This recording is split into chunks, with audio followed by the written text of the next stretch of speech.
Hello everyone, আমি সৃঞ্জয় চলে এলাম একদম একটা নতুন ভিডিও নিয়ে। বন্ধুরা, খুব জোরে কথা বলতে পারছি না, তার কারণ আমার প্রচণ্ড কাশি হয়েছে।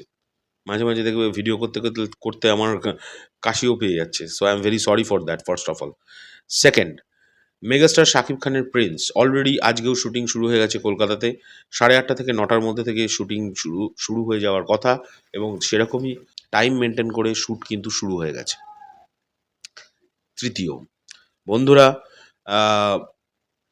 শুটিং তো হচ্ছে বীভৎস গতিতে, এবং খুব শিগগিরই শ্যুট শেষ হয়ে যাবে, শুটিংয়ের পোর্শন শেষ হয়ে যাবে।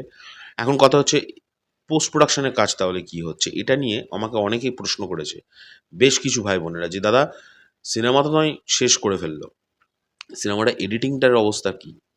বন্ধুরা, তোমরা বললে বিশ্বাস করবে না, একটা আলাদা প্যানেল কাজ করছে। শ্যুট যখন চলছে তার সঙ্গে একটা আলাদা প্যানেল কাজ করছে। অনেক সময় কি হয়, একটা ছোট প্যানেল থাকে যারা যেগুলো মেন ফুটেজ শুটিংয়ের সেগুলোকে অ্যারেঞ্জ করে আলাদা আলাদা করে করে পরে গিয়ে এডিটিংয়ে শুরু হয়।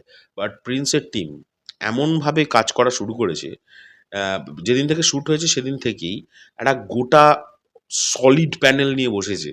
মানে যারা ওখানে বসে কালার করছে, ওখানে বসেই এডিট করছে, ওখানে বসেই ইয়ে করছে, কি বলে, রাফ কাট তৈরি করছে।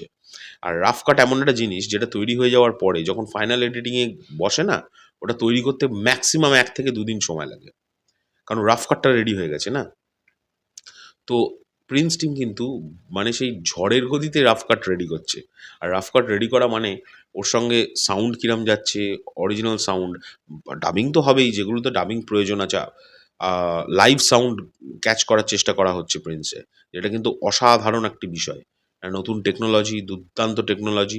লাইভ সাউন্ড, আমি জানি না, সব সিনে লাইভ সাউন্ড রাখা মুশকিল, কিছু তো ডাবিং করতেই হয়।